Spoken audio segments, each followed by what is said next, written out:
में मेरे हस्बैंड की डेथ हो गई थी और 2 बेटे हैं मेरे, बहुत छोटे थे तब। और उसके बाद उनके होते तो मेरा बिज़नेस था कपड़े का बहुत अच्छा। तो बस वो डिप्रेशन में ऐसे गई कि बिज़नेस तो मैं कर नहीं पाई कुछ टाइम के लिए जैसे। और फिर उसके बाद फिर जॉब वगैरह में आई। अब घर तो चलाना ही था, बच्चे पालने थे। तो फिर मैंने रियल एस्टेट जॉइन किया। रियल एस्टेट में काफ़ी साल मैंने ज़ीरकपुर में लगाए हैं।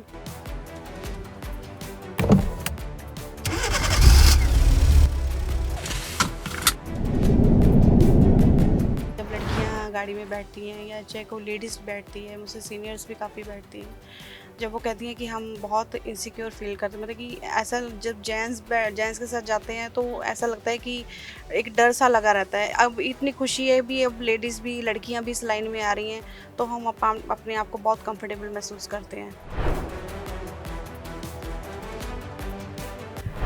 जब मैं पूरी ढाल बनी हूँ सबकी, तो मेरी ढाल कहाँ है? तो वहाँ मैं अपने आप को बहुत अकेला महसूस करती हूँ। फिर लगता है कि नहीं, फिर तो अगर रिश्ता निभाओ, मैं दोनों को मैसेज ये दूँगी, रिश्ता निभाओ एक दूसरे के साथ तो दिल से जुड़ो। लोग डरते हैं कि हाँ लड़कियां गाड़ी चला, अरे हट जा आगे से, लड़की गाड़ी चला रही है, उसमें आप क्या कहना चाहेंगे? नहीं मैम, ऐसा नहीं है, ये सोच लड़कों ने बनाई हुई है। लड़कियाँ आजकल किसी से कम नहीं हैं। मैं लव मैरिज को तो बिल्कुल पसंद करूँगी ही नहीं। मैं ये नहीं कहूँगी, मेरे को कई इस मैसेज से बोले कि खुद की है, लेकिन खुद की है ना, तो वो ठोकर भी खाई है ज़िंदगी में।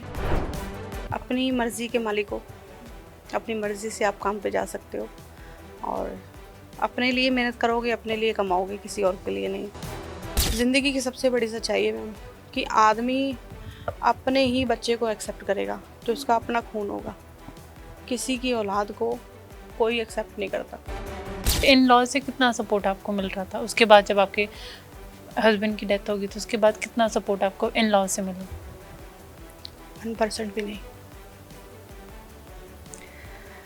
यहाँ कहते ना, हम जिस जगह जिस कल्चर में हम रह रहे हैं ना, शायद कहते हैं कि देश हमारा बहुत तरक्की कर रहा है, देश बहुत आगे जा रहा है, लेकिन कुछ चीज़ों में मुझे लगता है कि जो पुराने हमारे कई बुज़ुर्ग हैं, जो उनकी सोच आज भी नहीं चेंज हुई है। सोच वहीं की वहीं है। आज भी कई ऐसी फैमिलीज़ को लगता है कि हमारा एक लड़की के साथ रिश्ता तब तक है जब तक हमारा बेटा है, और अगर हमारा बेटा नहीं है तो हमारा उस लड़की से कोई रिश्ता नहीं है। तो बात कर रही हो, आप इमोशनल हो रहे हैं, मैं भी आपको देख के इमोशनल हूँ। कुछ चीज़ है, अगर आप डिस्कस करना चाहें तो आप डिस्कस कर सकते हैं। वो कहते हैं ना, दुख बांट के अच्छा रहता है। सुख में तो सब साथ होते हैं, दुख में बहुत रेयर लोग साथ में होते हैं। ज़िंदगी में कुछ शिक्षा हमें किताबों से नहीं मिलती है। अगर हम सोचें ना, किताबें हमें बहुत कुछ सिखाती होंगी, सिर्फ आपको एक जनरल नॉलेज, ये चीज़ें।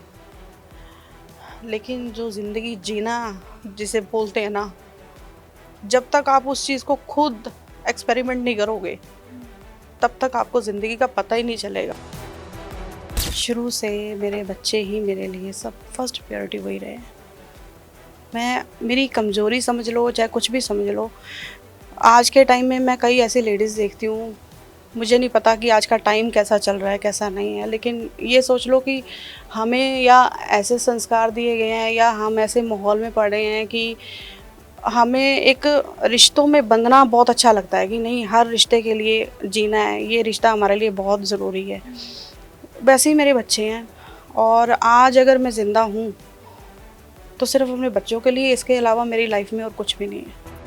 इसके लिए डर के मारे मैंने इतना लंबा पेचकस है वो मेरी हमेशा ड्राइवर सीट के साथ ही रहता है।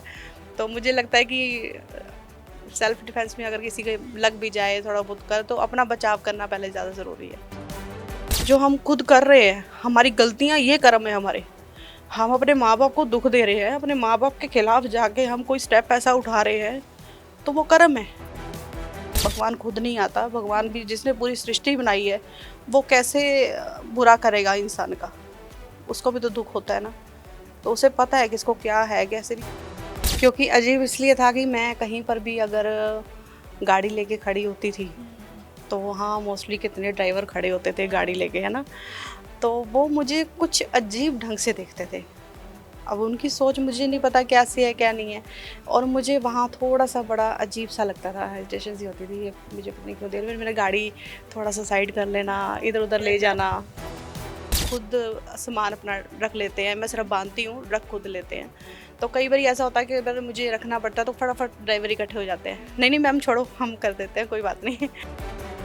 इस चीज़ का थैंक्स करूँगी मैं अपने हस्बैंड को, फर्स्ट हस्बैंड को। शायद वो जाते जाते ये हाथ का हुनर सोच लो कि दे गए, कि मुझे किसी की तरफ हाथ फैलाना नहीं पड़ता या किसी का मुंह देखना नहीं पड़ता अपने बच्चे पालने के लिए। मैं कहूँ तो हिमाचल के लोग जो है ना, नेचर वाइज बहुत अच्छे हैं आपके साथ, और जितना प्रेम प्यार उनके बीच में है ना, तो मुझे नहीं लगता शायद किसी और उसमें इतना हुआ। ऐसा नहीं कि फटाफट यहाँ से उठाया, किलोमीटर 2 किलोमीटर से छोड़ दिया, वो चीज़ नहीं है। मैं मतलब कि मेरे को इतना लगता है कि अगर 8-10 लाख की गाड़ी मैंने अपने पास रखी है तो ये एटलीस्ट ऑटो रिक्शा तो है नहीं ये। क्योंकि जितनी सहन शक्ति लड़कियों के अंदर है ना, शायद लड़कों के अंदर इतनी नहीं है। लड़कियां घर भी संभाल सकती हैं, बच्चे भी संभाल सकती हैं और कमा भी सकती हैं। कहते हैं ना कि माँ बाप भगवान का ही दूसरा रूप है। माँ बाप को अगर दुख दे दिया तो समझो उस परमात्मा को दुख दिया। बच्चे हैं आपके पास, आपकी लाइफ में सब कुछ है ना, तो ये सेकंड मैरिज का स्टेप नहीं उठाना चाहिए।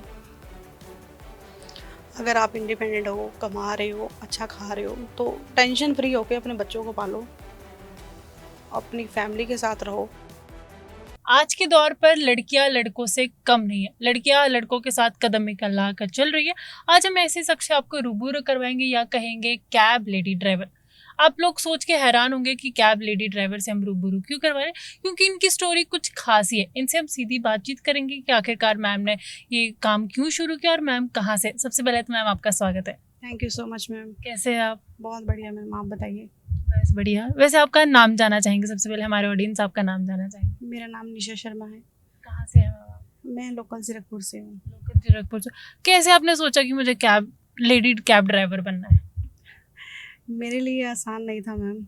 मैं काफ़ी साल जॉब भी करती रही हूँ, और जॉब से पहले मेरा खुद का बिजनेस भी रहा है। लेकिन सडनली लाइफ में कुछ ऐसा हुआ कि मुझे डिसीज़न एकदम से चेंज करना पड़ा, और मैं भी किसी से इंस्पायर ही हुई हूँ। क्योंकि मैं जब जॉब करती थी तो मेरे पास भी एक लेडीज़ कैब ड्राइवर ही मुझे पिक करने आती थी, तो बस उनको देख के मैंने भी डिसीज़न लिया इस चीज़ का कि मुझे खुद का काम करना है। बाकी तो मैम की जो बाकी सारी चीज़ें हैं वो मैम से हम स्टूडियो में आराम से पूछेंगे। लेकिन मैम सबसे पहले मैं आपको ये कहना चाहूँगी, जब आपको लोग कहते हैं ना कि कैब लेडी ड्राइवर, कितना प्राउड आपको होता है कि हाँ मैं लड़के तो कैब ड्राइवर होते हैं लेकिन लेडी ड्राइवर में हूँ, मुझे बड़ा मज़ा आता है। कितना प्राउड आपको होता है? अच्छा लगता है मैम जब ये सुनने में मिलता है, जब लड़कियां गाड़ी में बैठती हैं या चाहे कोई लेडीज़ बैठती है, मुझसे सीनियर्स भी काफ़ी बैठती हैं, जब वो कहती हैं कि हम बहुत इनसिक्योर फील करते हैं। मतलब कि ऐसा जब जेंट्स के साथ जाते हैं तो ऐसा लगता है कि एक डर सा लगा रहता है। अब इतनी खुशी है भी, अब लेडीज़ भी, लड़कियां भी इस लाइन में आ रही हैं, तो हम अपने आप को बहुत कंफर्टेबल महसूस करते हैं। मतलब कि इसलिए मैं खुशी होती है इस चीज़ की। मैम के साथ एक राइड पे भी हम चलेंगे, राइड से चलते चलते मैम से बात भी करेंगे। मैम एक राइड हमें दिला दो।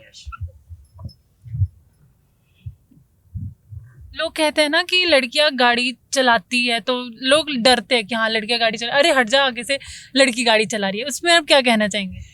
नहीं मैम, ऐसा नहीं है, ये सोच लड़कों ने बनाई हुई है। लड़कियां आजकल किसी से कम नहीं है। लड़कियां अगर ये सोच गाड़ी को लेके है तो फिर तो मैं ये कहूँगी कि जो लड़कियां पायलट हैं, प्लेन चलाती हैं, तो फिर लड़के वहाँ भी नहीं बैठने चाहिए, लोगों को उसमें नहीं बैठना चाहिए। भी लड़कियां उड़ा रही हैं, तो ऐसा नहीं है। लड़कियां आजकल सब कुछ कर सकती हैं, सब कुछ पॉसिबल है लड़कियों के लिए। मैम मैं अब ये जानना चाहूँगी कि आपने कहाँ से शुरू किया। हमारी बात कार में आधी रही थी, अब मैं जानना चाहूँगी कैसे शुरू किया, क्या मोटिवेशन आई? मैम मैंने जैसे कि आपको पहले बताया कि मैं जब हस्बैंड थे मेरे, एक्चुअली 2016 में मेरे हस्बैंड की डेथ हो गई थी, और 2 बेटे हैं मेरे, बहुत छोटे थे तब। और उसके बाद उनके होते तो मेरा बिजनेस था कपड़े का बहुत अच्छा। तो बस वो डिप्रेशन में ऐसे गई कि बिजनेस तो मैं कर नहीं पाई कुछ टाइम के लिए जैसे। और फिर उसके बाद फिर जॉब वगैरह में आई। अब घर तो चलाना ही था, बच्चे पालने थे, तो फिर मैंने रियल एस्टेट ज्वाइन किया। रियल एस्टेट में काफ़ी साल मैंने ज़ीरकपुर में लगाए हैं। उसके बाद उसमें काफ़ी स्ट्रगल करते करते करते करते आगे जॉब में गुड़गांव में भी लगी मेरी, फिर गुड़गांव में गई। तो वहाँ मैंने देखा कि कुछ 1-2 लड़की जो कैब ड्राइवर्स मुझे पिक करने के लिए आती थी कंपनी में, तो उनसे जब डिस्कस हुआ सारा, पूछा कैसे कैसे चलता है, जैसे आप मेरे से पूछ रहे हो अभी, क्या एक्सपीरियंस रहा उनका और कस्टमर की क्या थिंकिंग होती है आपको लेके। तो उन्होंने बोला कि हमारा एक्सपीरियंस बहुत अच्छा है और इसमें इनकम भी अच्छी है, और सबसे बड़ी बात कि अपनी मर्ज़ी के मालिक हो, अपनी मर्ज़ी से आप काम पे जा सकते हो और अपने लिए मेहनत करोगे, अपने लिए कमाओगे, किसी और के लिए नहीं। तो ये चीज़ मुझे अच्छी लगी थी। थोड़ी सी हेजिटेशन हुई थी मुझे कि सोच के कि किसी को पिक करना, किसी को ड्रॉप करना थोड़ा सा अजीब सा लग रहा था, लेकिन फैमिली में डिस्कस किया। सबसे पहले मैंने अपने ब्रदर से डिस्कस किया, अपने ब्रदर से पूछा कि मुझे ऐसे ऐसे ये काम करना है। तो उसने थोड़ा सा, तो होता ही है ना कि ये काम कैसे, लेकिन मुझे खुशी इस बात की है कि मेरे ब्रदर ने मुझे इस चीज़ के लिए मना नहीं किया, बल्कि उसने एक, कहते हैं ना, एक ब्रदर की जो रिस्पॉन्सिबिलिटीज़ होती हैं, जब मेरे ब्रदर के लिंक में भी, सर्कल में भी उनके फ्रेंड्स वगैरह जो हैं कैब ड्राइवर हैं, तो उसने वैसे ही जनरल जैसे पूछते हैं, फ्रेंड से बात करते हैं कि हाँ ऐसे ऐसे किसी ने काम करना है, क्या इनकम है इसमें, कैसे है। उसने ये तो बताया नहीं कि मेरी खुद की सिस्टर ने काम करना है, लेकिन वो थोड़ा सा क्लियर कर रहा था कि जो स्टेप उठाने जा रहे हैं क्या वो सही रहेगा। तो पूछा भी कैसे इनकम है, पूरे दिन की क्या करते हो, कैसे है। फिर उसने किया, फिर मैंने कहा मैंने करना है, ऐसे ऐसे है। तो फिर गाड़ी मैंने जब ली तो मुझे सपोर्ट करने वाला मेरा ब्रदर ही है। आज अपने ब्रदर का बहुत थैंक्स करूँगी मैं कि अपने बच्चों को आज जो मैं पाल रही हूँ, घर चला रही हूँ, मेहनत कर रही हूँ, कहीं ना कहीं उसकी वजह से। मैम आपकी फैमिली में अभी कौन कौन है? मेरी फैमिली में मम्मी हैं, पापा हैं, ब्रदर है, भाभी है, छोटी सिस्टर है, वो मैरिड है, और मेरी फैमिली में मैं हूँ, मेरे 2 बच्चे हैं, हस्बैंड हैं। आपके दोनों बच्चे क्या करते हैं? मेरा बड़ा बेटा 18 साल का है, इस टाइम ग्रेजुएशन भी कर रहा है, और साइड बाय साइड वो जॉब भी कर रहा है अमेज़ोन में। पढ़ाई के साथ साथ वो जॉब भी कर रहा है, मतलब मदर को सपोर्ट कर रहे हैं कि सब। और जो छोटा बेटा है? छोटा बेटा मेरा 10th की तैयारी कर रहा है। हाँ जी। मैम आपके जो आप कह रहे कि पहले में उससे इन लॉ से कितना सपोर्ट आपको मिल रहा था? उसके बाद जब आपके हस्बैंड की डेथ होगी तो उसके बाद कितना सपोर्ट आपको इन लॉ से मिला? 1% भी नहीं। यहाँ कहते ना, हम जिस जगह, जिस कल्चर में हम रह रहे हैं ना, शायद कहते हैं कि देश हमारा बहुत तरक्की कर रहा है, देश बहुत आगे जा रहा है, लेकिन कुछ चीज़ों में मुझे लगता है कि जो पुराने हमारे कई बुजुर्ग हैं, जो उनकी सोच आज भी नहीं चेंज हुई है, सोच वहीं की वहीं है। आज भी कई ऐसी फैमिलीज़ को लगता है कि हमारा एक लड़की के साथ रिश्ता तब तक है जब तक हमारा बेटा है, और अगर हमारा बेटा नहीं है तो हमारा उस लड़की से कोई रिश्ता नहीं है। वो ये नहीं सोचते कि आगे उनके बेटे का जो वंश, उनका खून, वो पता नहीं इतने पत्थर दिल कैसे हो जाते हैं कि उनको भी वो एक्सेप्ट नहीं कर पाते। आपकी फैमिली, आपके मम्मा पापा, आपके भाई, वो लोग क्या करते हैं और उनसे कितना सपोर्ट आपको मिला? ज़्यादा मदर से आपको कितना सपोर्ट मिला आपके? माँ बाप हर बच्चे के लिए ना, एक कहते हैं ना, एक उम्मीद की किरण वो होते हैं, और कोई भी माँ बाप अपने बच्चों को कभी गलत शिक्षा नहीं देगा और कभी गलत नहीं, मतलब कि उनके बारे में बुरा नहीं सोच पाएगा। लेकिन मैं कहूँगी मैंने अपनी मम्मा को शुरू से स्ट्रगल करते देखा है। मेरे मम्मी शुरू से जॉब में रहे हैं, हरियाणा गवर्नमेंट टीचिंग डिपार्टमेंट से, और जैसे ही मैंने उनको देखा है ना स्ट्रगल करते हुए, जॉब से पहले मैंने मेरी मम्मा को छोटे छोटे काम करते देखा है, जैसे घर में बैठ के कढ़ाई करना, सिलाई करना, है ना, ट्यूशन देना, ऐसे छोटे छोटे काम करते, मतलब कि मेरे पापा तो ट्रक चलाया करते थे, तो वो बाहर रहते थे, कितने कितने दिन, महीना महीना बाहर रहते थे। तो हमें संभालती हमारी मम्मा थी। तो उन्हें हमने देखा है कि कैसे घर में रह के ही, घर की दहलीज भी ना पार करना और घर में रह के ही छोटी छोटी चीज़ें, बच्चों की ज़रूरत पूरी करना, वो हमने अपनी मम्मा से सीखा है, स्ट्रगल करना। ज़िंदगी में मेरी मम्मा ने एक ही बात बोली है कि संघर्ष हमेशा करते रहो, उससे डरो नहीं, लड़ना सीखो ज़िंदगी में। ये नहीं कि ज़िंदगी में एक लक्ष्य आया और उसको देख के आप हार गए, डर गए और गलत डिसीज़न ले लिया लाइफ में, ऐसा नहीं। सोचो कि ये परीक्षा है, इसमें आपने पास होना है। फेल हो जाओगे कोई बात नहीं, दोबारा फिर लड़ो।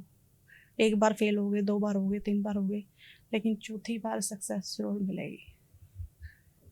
मैम, जब आपने कहा कि मेरे हस्बैंड की डेथ हो गई, उसके बाद ऑब्वियस सी बात है कोई भी ह्यूमन बीइंग डिप्रेशन में जाएगा, चाहे उसके हस्बैंड की डेथ हो चाहे उसकी वाइफ की डेथ हो। उसके बाद एक ना मोटिवेशन मिलती है कि नहीं, मुझे अब बाहर निकलना है। कुछ किसी इंसान को देख के या फिर कुछ ऐसा देख के निकलता है कि मुझे इस चीज़ से बाहर निकलना है। आपके लिए कौन इंस्पिरेशन था कि जिसको देख के आपने सोचा कि मुझे अब बाहर निकलना है, मुझे अपने और अपने बच्चों के बारे में सोचना है? ऑब्वियसली सिर्फ मेरे बच्चे। शुरू से मेरे बच्चे ही मेरे लिए सब फर्स्ट प्रायोरिटी वही रहे। मेरी कमज़ोरी समझ लो चाहे कुछ भी समझ लो, आज के टाइम में मैं कई ऐसी लेडीज़ देखती हूँ, मुझे नहीं पता कि आज का टाइम कैसा चल रहा है कैसा नहीं है, लेकिन ये सोच लो कि हमें या ऐसे संस्कार दिए गए हैं या हम ऐसे माहौल में पड़े हैं कि हमें एक रिश्तों में बंधना बहुत अच्छा लगता है कि नहीं, हर रिश्ते के लिए जीना है, ये रिश्ता हमारे लिए बहुत ज़रूरी है। वैसे ही मेरे बच्चे हैं और आज अगर मैं ज़िंदा हूँ तो सिर्फ अपने बच्चों के लिए, इसके अलावा मेरी लाइफ में और कुछ भी नहीं है। आपने सेकंड मैरिज करी, आपके हस्बैंड भी आपके साथ कैब चलाते हैं? जी। मतलब ज़्यादा वो चलाते हैं कि आप चलाते हैं? जब जिसको टाइम मिल जाए। जिसको टाइम मिलता है। ठीक है, थोड़ा सा मैं ये जानना चाहूँगी, जब आप कैब चलाते हो तो वहाँ पे आपने अपनी सेफ्टी के लिए क्या चीज़ें रख रखी है कैब में? सेफ्टी के लिए मैम, मैं तो एक लेडीज़ हूँ, देखो मुझे तो लेडीज़ होके अपनी सेल्फ डिफेंस में कुछ ना कुछ करना ही पड़ेगा। तो एक डंडा मैंने बहुत बड़ा रखा हुआ है गाड़ी के अंदर।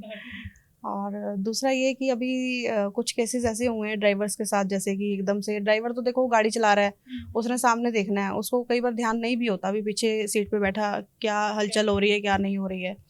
तो मोस्टली जो केसेस हुए हैं वो ये हुआ है कि पीछे से अटैक किया गया है, गला घोटा गया है या कुछ किया गया है। तो उस चीज़ के लिए डर के मारे मैंने इतना लंबा पेचकस है वो मेरी हमेशा ड्राइवर सीट के साथ ही रहता है।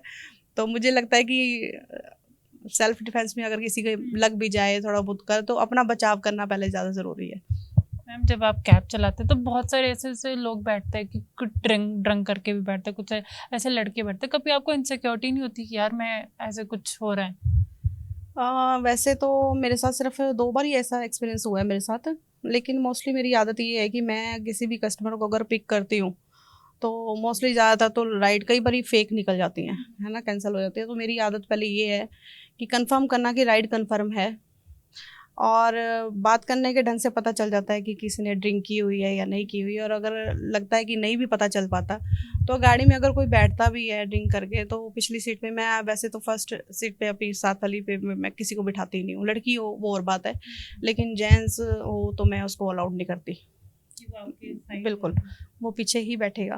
तो और फालतू मैं वैसे कस्टमर से बात नहीं करती, क्योंकि 15 मिनट का सफ़र है, आधे घंटे का सफ़र है, ज़्यादा से ज़्यादा 1 घंटे का सफ़र है, तो उसमें मेरी आदत ही नहीं है फालतू कस्टमर से बात करने की।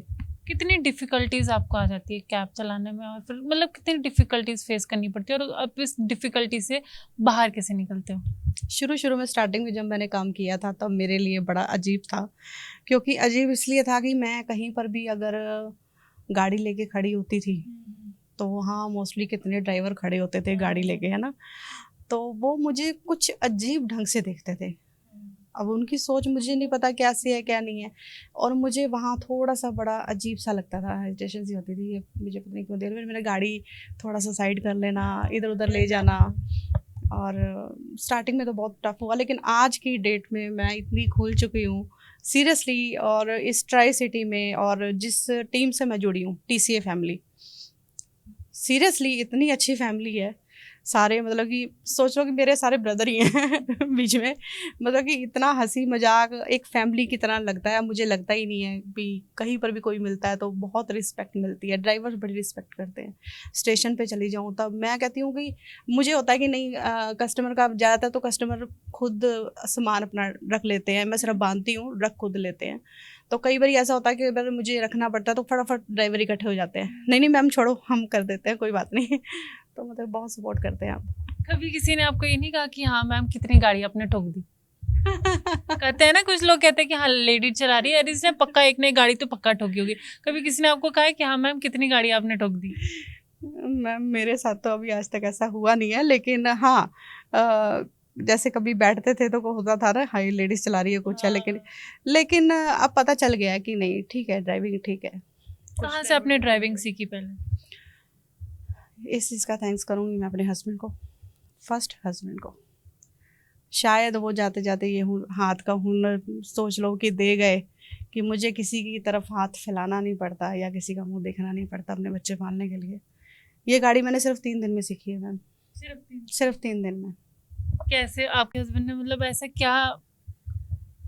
एक्चुअली हमारे मतलब कि सर्कल में हमारे नॉन में ही थे कोई, तो फादर साहब समझ लो कि मेरे हस्बैंड उनको फादर की तरह समझते थे, तो उनकी ऑल्टो थी। जैसे अब आजकल तो पावर स्टीयरिंग गाड़ियाँ आती हैं, तो उस टाइम पे दूसरी ऑल्टो थी, तो उसका स्टीयरिंग बड़ा हार्ड हुआ करता था, घुमाना पड़ता था। तो रात को वो हस्बैंड एक दिन गाड़ी लेकर आए तो मुझे बैठ के समझाया कि चल तेरे को गाड़ी सिखाता हूँ। तो पहले एक दिन बैठ के उन्होंने हर एक चीज़ सिर्फ सिखाई, बैठ के समझाया गाड़ी का। तो नेक्स्ट डे वो रात के टाइम जैसे सड़कें शांत हो जाती थी, पंचकुला की जो फ्लाईओवर है तो वहाँ पे गाड़ी लेके चलते थे, तो मुझे कहते थे वाइट पट्टी है ये और इसके बीच बीच में गाड़ी रखनी है तूने, गाड़ी इधर नहीं जानी चाहिए उधर नहीं। तो कहते हैं ना कुछ शौक भी इंसान को बहुत जल्दी कुछ सिखा देता है, शौक होना चाहिए किसी चीज़ को सीखने का। तो थोड़ा सा मुश्किल लगा लेकिन मैं सीख गई। फिर तीसरे दिन चंडीगढ़ लेके गए, तो वो जो सेक्टर 1 है तो वहाँ पर गाड़ी रात को राउंड राउंड कर दे, गोल गोल घुमा, इसको गाड़ी को बैक कर, इसको आगे लेके जा, इसको टर्न कर। वहाँ से उन्होंने मुझे गाड़ी बैक करनी सिखाई, गोल घुमानी सिखाई। और चौथे दिन मेरे घर पे गाड़ी खुद की थी, चौथे दिन। और मैंने बोला भी, और मैं एक्टिवा लेके गई थी और वहाँ शोरूम में खड़ी, तो मेरे हस्बैंड ने कहा कि गाड़ी तू घर तक लेके आएगी। तो मैंने कहा नहीं मेरे को तो अभी चलानी नहीं आती ढंग से, आप क्यों रिस्क ले रहे हो। कहते वो पंजाबी सीखे, पंजाबी कोई गल नहीं, गड्डी टुटेगी मेरी टुटेगी मेरा नुकसान होगा, कहते तू लेके चल गड्डी। तो फिर वो एक्टिवा पे आए, मैं गाड़ी चला के धीरे धीरे धीरे धीरे घर तक लेकर आई। शोरूम से नई गाड़ी नहीं, आपको इतना था कि हाँ चला लेगी, मुझसे ज़्यादा उनको मेरे पे ज़्यादा कॉन्फिडेंस था कि नहीं ले आएगी ये चला के। तो उसके बाद जैसे मैंने बताया कि मैं बिजनेस करती थी, मेरे हस्बैंड ने खुलवाया था कपड़े का काम मेरे को। तो धीरे धीरे जैसे लोकल गाड़ी में माल रखना, कपड़े रखने, सप्लाई का काम करती थी मैं, सारा होलसेल का काम था सारा। तो फिर मैंने लोकल गाड़ी चलानी शुरू की, धीरे धीरे गाड़ी में माल लेके जाती थी देने के लिए। फिर वहाँ से धीरे धीरे मेरा हिमाचल में काम बढ़ना शुरू हो गया, शिमला में, इधर रोडू इस साइड, सोलन में। तो फिर हिमाचल में मेरा हाथ ज़्यादा खुल गया गाड़ी में। हाँ बिल्कुल, हिमाचल में मैंने बहुत गाड़ी चलाई और वहाँ मेरा एक्सपीरियंस बहुत अच्छा रहा हिमाचल में। उस वजह से आज मेरा हाथ इतना खुल गया गाड़ी में कि अब मुझे कोई भी डर नहीं लगता, जिस मर्जी रोड पे चढ़ा दो, जैसे मर्जी। चलो जैसे आप हिमाचल गए, आप ये बता दो कि हिमाचल के लोग आपको कैसे लगे जब आप वहाँ पे गए, आपने अपना बिजनेस सेटअप किया, बिजनेस वहाँ पे किया, तो वहाँ के लोगों ने आपको कैसे ट्रीट किया कि हाँ खुद गाड़ी चला के आ रही है? किस तरीके से आपको हिमाचल के लोग लगे? नॉर्मल है, अच्छा है। नेचर वाइज मैं कहूँ तो हिमाचल के लोग जो है ना, नेचर वाइज बहुत अच्छे हैं आपके साथ, और जितना प्रेम प्यार उनके बीच में है ना, तो मुझे नहीं लगता शायद किसी और उसमें इतना हुआ। मतलब कि बहुत बहुत आप भगत करते हैं। दूसरा, हिमाचल की लड़कियां भी आजकल बहुत ट्रेंड हैं, और उस टाइम पे ही थी, गाड़ियां चला रही थी लड़कियां, ऐसा नहीं है। तो इतना कोई उनके लिए शौक वाली बात नहीं थी अब और अभी आप कैब चलाते हैं आराम से, कितने मतलब दिन में आप कितने, इनकम तो नहीं, कितने रूट आप कर लेते हैं? हाँ, दिन के अगर मैं लगाऊं तो ज़्यादा नहीं, जितना मर्जी खींच लो, 8-10 ट्रिप से ज़्यादा तो लग ही नहीं पाती है। इतनी ही ट्रिप लगती हैं, और बहुत सिलेक्टेड से ट्रिप लगाती हूँ मैं, ऐसा नहीं कि फटाफट यहाँ से उठाया किलोमीटर 2 किलोमीटर से छोड़ दिया, वो चीज़ नहीं है। मैं मतलब कि मेरे को इतना लगता है कि अगर 8-10 लाख की गाड़ी मैंने अपने पास रखी है तो ये एटलीस्ट ऑटो रिक्शा तो है नहीं है जो मैं 10-20-50 रुपए लेके कस्टमर को इधर से उधर वो करूँ। तो मैं ये राइड बड़ा सोच के उठाती हूँ मुझे कहाँ इसमें प्रॉफिट हो रहा है कहाँ नहीं, तो ये चीज़ है। आप कैब के साथ साथ और कौन सा आपका बिजनेस है जो आप रन कर रहे हैं? इस टाइम अभी मैंने स्टार्टिंग ही सोच लो कि स्टार्ट ही किया है। पंजाबी शॉर्ट मूवीज़ में मैंने काम करना शुरू किया। मेरी एक शॉर्ट मूवीज़ आई है छिंदो ते मिंदो, और यूट्यूब पे भी दिखेगी वो। आगे हमें शॉर्ट मूवीज देखने को मिलेगी आपकी? बिल्कुल बिल्कुल श्योर मैम, आगे भी मूवीज़ मैंने साइन की हुई है ज़रूर। मैम कुछ लोग होते हैं, खास करके लड़कियां अपनी लाइफ में कुछ ऐसे डिसीजन ले लेती है जिसको बाद में वो रिग्रेट होता है। आपने कभी अपनी लाइफ में कोई ऐसा डिसीजन लिया है जो आपको रिग्रेट हो, और फिर कुछ उन गर्ल्स को मैसेज दे दो जो डिसीजन लेती है फिर बाद में रिग्रेट हो कि हाँ ऐसा मत करो? मैं सिर्फ इतना ही बोलना चाहूँगी लड़कियों के लिए, खासकर मैसेज ये है, लड़कियाँ किसी से भी कम नहीं है। लड़कियां चाहे बहुत कुछ कर सकती हैं और करती भी हैं, क्योंकि जितनी सहन शक्ति लड़कियों के अंदर है ना, शायद लड़कों के अंदर इतनी नहीं है। लड़कियां घर भी संभाल सकती हैं, बच्चे भी संभाल सकती हैं और कमा भी सकती हैं, सब कुछ देख सकती हैं। फिर वहाँ मैं ये कहूँगी कि पेरेंट्स से उनके खिलाफ जाके कोई ऐसा स्टेप उठाना, चाहे वो मैरिज का है, किसी भी चीज़ का है, उसमें ना कहीं हम अपनी फैमिली से दूर हो जाते हैं। एक चीज़ हम अपनी फैमिली की मर्ज़ी से करें, उसमें उनकी मर्ज़ी हो, खुशी हो, और कल को कोई प्रॉब्लम आ जाए, कुछ आ जाए, तो हमारी फैमिली हमारे साथ खड़ी है। लेकिन कोई स्टेप, अगर कोई कदम आप अपनी मर्ज़ी से उठाते हो, माँ बाप क्या करेंगे? गुस्सा करेंगे, बोलना बंद कर देंगे, इससे ज़्यादा तो और कुछ नहीं कर पाएंगे ना, अंदर ही अंदर घुटते रहेंगे, दुखी होंगे। लेकिन वो घुटन, उनका जो दुख है ना, वो उससे कई गुना आप कितना भुगतोगे ये आप अंदाज़ा भी नहीं लगा सकते।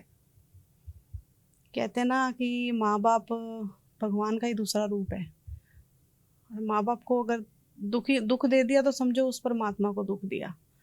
और ये डिसीज़न लाइफ में मैं अपना एक्सपीरियंस शेयर कर रही हूँ कि लड़कियाँ अगर, ठीक है, सुख मिलना होता है ना, हमारे बड़े सियाने कहते हैं कि अगर सुख मिलना होता तो एक में मिल जाता है। अगर कर्मों में सुख नहीं है ना, तो आप चाहे दूसरा भी कर लो तब भी नहीं मिलेगा। अगर बच्चे हैं आपके पास, आपकी लाइफ में सब कुछ है ना, तो ये सेकंड मैरिज का स्टेप नहीं उठाना चाहिए। अगर आप इंडिपेंडेंट हो, कमा रहे हो, अच्छा खा रहे हो, तो टेंशन फ्री होकर अपने बच्चों को पालो, अपनी फैमिली के साथ रहो।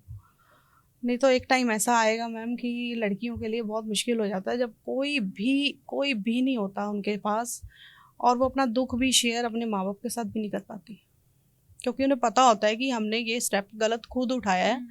और वो फिर ज़िंदगी के उस मुकाम पे पहुंचती है कि अंदर ही अंदर घुट के, ना वो कहते ना जीते में ना मरते में, वो एक लाश बन के रह जाती हैं। जो घुटन उनके अंदर होती है ना, वो किसी से डिस्कस नहीं कर पाएंगी। और मुझे समझ नहीं आती, जब लड़कियां कमा सकती हैं, सब कुछ कर सकती हैं, तो एक कहते हैं ना, गलती सबसे पहले पता है क्या होती है? लड़की कमज़ोरी अपनी उस मर्द को बना लेती है, आदमी को, कि हाँ रहना है, कि हाँ ये मेरे लिए करेगा, डिपेंडेंट जिसको बोलते हैं, है ना। वो माइंड वैसा सेट हो जाता है कि हाँ ये है मेरे लिए सब कुछ, ये मेरे लिए करेगा। क्यों करेगा? क्योंकि मैंने इससे शादी की है, मैं इसके साथ रिश्ते में बंधी हूँ। तो एक मोहर लगने वाली बात हो जाती है। तो किसी से ज़बरदस्ती आप ना रिश्ता निभा सकते हो, ना उसको अपनी तरफ इतना अट्रैक्ट कर सकते हो ज़बरदस्ती। जब दिल में कुछ होगा ही नहीं तो कैसे करोगे? तो इस चीज़ के लिए मैं कहूँगी कि जब कमा सकते हो ना, तो डिपेंडेंट रहना छोड़ दो किसी के ऊपर। खुद से अपना देखो, अपनी फैमिली को देखो, अपने बच्चे पालो, खुद स्टैंड हो, डिपेंडेंट मत रहो किसी के ऊपर भी। मैम आपने मैरिज की बात करी, मैरिज के बाद किसी और पर डिपेंडेंट है ना, लेकिन आजकल के जो गर्लफ्रेंड बॉयफ्रेंड होते हैं वो भी लड़कियां बहुत डिपेंडेंट हो जाती है अपने बॉयफ्रेंड के, अरे ये है ये कर देगा, मतलब वो सोचती है कि हाँ यही सब कुछ है, घर अपना घर छोड़ के आ जाती है, जॉब करती है, कुछ ऐसी होती है जो जॉब करती है, फिर वो सोचती है कि नहीं मेरा बॉयफ्रेंड है ना वो सब कुछ कर देगा। उनको क्या मैसेज देना चाहोगे आप? मैंने अभी छोटी सी अभी बात बोली थी कि मैं लव मैरिज को तो बिल्कुल पसंद करूँगी ही नहीं। मैं ये नहीं कहूँगी, मेरे को कई इस मैसेज से बोले कि खुद की है, लेकिन खुद की है ना तो वो ठोकर भी खाई है ज़िंदगी में। एक्सपीरियंस शेयर कर रही हूँ, ठोकर खाई है। माँ बाप की मर्ज़ी से किया हुआ रिश्ता, कहीं ना कहीं माँ बाप इन्वॉल्व होते ही हैं, और वो कभी भी अपने बच्चे का साथ नहीं छोड़ते, चाहे जितना मर्जी बच्चा दुखी हो, कुछ भी हो। हमें ये पता होता है हम माँ बाप के आगे जाके रो सकते हैं कि मेरे साथ ये हो रहा है, ये हो रहा है, ऐसा हो गया, वैसा हो गया। तो वहाँ माँ बाप ये नहीं कहेंगे कि तेरी की हुई है, तूने अपनी मर्जी से पसंद किया था। वहाँ माँ बाप स्टैंड लेते हैं, और वो अच्छा भी लगता है। जो माँ बाप आपके लिए स्टैंड ले जाएंगे वो आपके लिए बहुत अच्छा रहेगा। अब यहाँ वो क्या स्टैंड लेंगे जो आपने अपनी मर्जी से किया है? वहाँ तो कुछ नहीं कर सकते। उल्टा आप तो दुखी हो, लेकिन आपको दुखी देख के वो आपसे ज्यादा दुखी होंगे। एक हस्बैंड की क्या वैल्यू है एक वाइफ की लाइफ में, और एक बच्चों की लाइफ में एक पापा की क्या वैल्यू है? बहुत ज़्यादा है। मैंने बोला कि मैं रिश्तों को बहुत ज़्यादा, बहुत गहराई से निभाती हूँ, और मुझे लगता है कि औरत अगर दिल से कोई रिश्ता किसी के साथ निभाती है ना, तो आदमी का फ़र्ज़ बनता है उस रिश्ते को निभाना। और आजकल की लेडीज़ बहुत कम है। मैंने मार्केट में रहती हूँ, मैं भी एक लड़की हूँ, और जब मैं देखती हूँ कि लड़कियाँ इतना कुछ कर रही हैं, हाय ये हो गया, ऐसा हो गया, मेरे लिए ये किया किसी ने, वो किया, तो हमें लगता है कि हम तो उल्टा कर रहे हैं। मैं तो एक सहारा बनी हुई हूँ और इतना मजबूत हूँ कि कोई भी घर पे प्रॉब्लम आती है, कोई ऐसी सिचुएशन आती है, जब मैं साथ में आपकी ढाल बन के खड़ी हूँ, तो मेरी ढाल कहाँ है? जब मैं पूरी ढाल बनी हूँ सबकी, तो मेरी ढाल कहाँ है? तो वहाँ मैं अपने आप को बहुत अकेला महसूस करती हूँ। फिर लगता है कि नहीं, फिर तो अगर रिश्ता निभाओ, मैं दोनों को मैसेज ये दूंगी, रिश्ता निभाओ एक दूसरे के साथ तो दिल से जुड़ो, एक दूसरे की रिस्पेक्ट करो, और एक दूसरे के साथ मिल के कदम से कदम मिला के चलो फैमिली में। और दूसरी बात, ज़िंदगी की सबसे बड़ी सच्चाई है मैम, कि आदमी अपने ही बच्चे को एक्सेप्ट करेगा जो उसका अपना खून होगा। किसी की औलाद को कोई एक्सेप्ट नहीं करता। ये उन मदर्स के लिए मैसेज है जो ये सोचती हैं कि हमें आगे अपनी लाइफ कुछ आगे जीना है, अपनी लाइफ में आगे स्टेप लेना है, हम अकेले नहीं रह सकते। तो मैं कहूँगी कि नहीं, जहाँ बच्चे हो जाए ना, वहाँ एक मदर की लाइफ ख़त्म हो जाती है अपनी। वहाँ उसकी लाइफ उसके बच्चों के लिए है, तो वो अपने बच्चों के लिए जिए, अपने अपनी खुशी के लिए, पल भर की खुशी के लिए। वो अपने बच्चों की लाइफ ख़राब मत करे, क्योंकि आपके साथ साथ ना वो बच्चे भी सर्वाइव करेंगे फिर।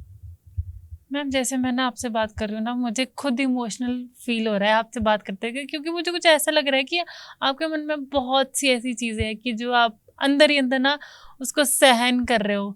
ऐसा अगर कुछ शेयर करना चाहे तो आप कर सकते हैं, क्योंकि मुझे सच्ची फील हो रहा है कि कुछ ऐसी चीज़ें हैं जो आप अंदर ही अंदर ना खुद सहन कर रहे हो और खुद इस चीज़ को आगे निकाल रहे हो। और शायद कैब भी चलाई आपने तभी कि हाँ मैं बाहर घूमूंगी, शायद इन चीज़ों से थोड़ी सी दूर रहूंगी।